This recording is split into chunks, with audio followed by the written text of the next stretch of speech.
Montana is one of many states that have a liquor control or quota system in the United States, but that wasn't always the case. The state of Montana placed no restrictions on the distribution or selling of liquor until Prohibition began in 1920. At that time, the state's population was just over 500,000, and there was roughly one saloon for every 343 people. As Montana prepared to repeal Prohibition, the state opted for a control system, and in 1933, saloons were only allowed to sell beer by the glass, and hard liquor could only be purchased at state liquor stores and consumed elsewhere. In 1937, illicit liquor trafficking was becoming more prevalent. Therefore, taverns were allowed to sell liquor by the glass after purchasing a full beverage liquor license.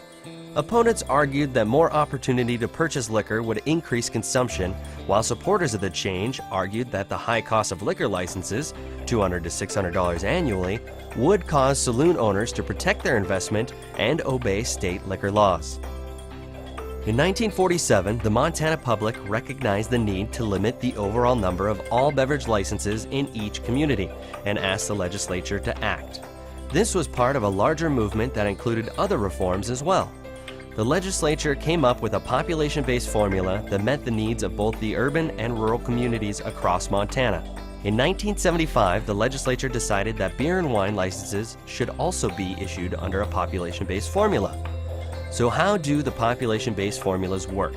First, there are a few different types of licenses for on-premise alcohol sale. Here are the primary license types. An all-beverage license, also known as a full liquor license, allows bars and restaurants to sell beer, wine, and hard liquor from 8 a.m. to 2 a.m. for on-site consumption.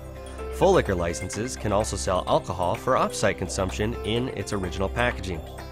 Beer licenses, which are commonly called beer and wine licenses because a wine amendment can be, and oftentimes is, added to the beer license, allow retail locations to sell on-site beer and wine with or without food. A restaurant beer and wine license, commonly called a cabaret license, was created in 1997 specifically for restaurants whose main source of income was food sales.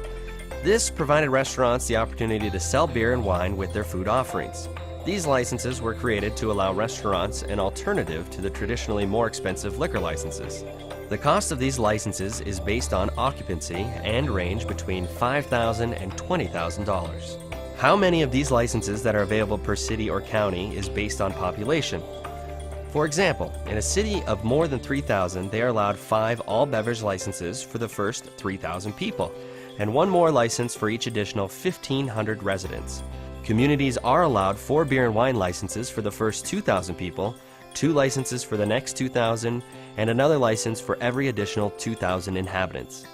So for example, a small town of 4,500 people would have 6 all-beverage licenses, 6 beer and wine licenses, and 4 restaurant beer and wine licenses. There is also a process in place for the licensing system to accommodate shifts in the Montana population. This is not well known by most Montanans, but works behind the scenes to shift licenses from areas of declining population to areas of growing population. This is called the floating license system. Floater licenses are allowed to be moved from one city to another based on population changes. For instance, say a city that has grown in population has the ability to add more liquor licenses, while another city has lost population and their individual market can no longer support all the licenses available. The owner of the license in the area that's losing population may apply for the opportunity to move his license to an area where the population is increased. This allows the market to stabilize and remain competitive. You also might be wondering, how does the state of Montana regulate this? The state of Montana liquor, beer, and wine distribution is a 3-tiered system. For liquor, distillers produce their product and ship it to the state liquor warehouse. The product is then distributed and sold through agency liquor stores to licensed bars and to the public.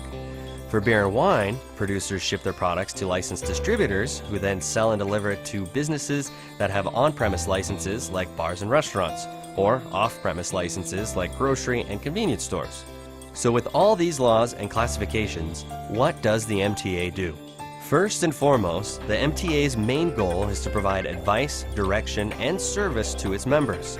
Local MTA chapters are also heavily involved supporting their own communities, providing charitable contributions, support alcoholic and gambling addiction programs, and work with state lawmakers to create appropriate legislation for the hospitality industry. Montana's quota system is approaching 100 years old, and the MTA is as committed as ever to promote safe and controlled liquor consumption all over Montana. Simply, the Montana Tavern Association is a trade association for local small businesses in your community that provide hospitality to our friends and family and support their communities.